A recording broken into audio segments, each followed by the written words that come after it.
Дорогие сограждане, от всей души поздравляю вас с Днем Республики Казахстана. Этот праздник имеет особое значение для каждого из нас, символизируя нашу государственность, единство и стремление к светлому будущему.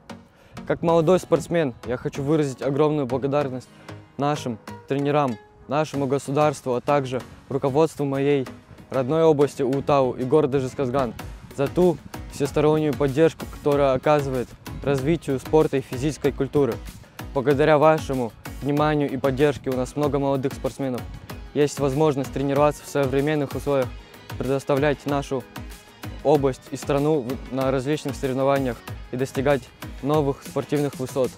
Это вдохновляет и мотивирует нас двигаться только вверх. Торжественный день!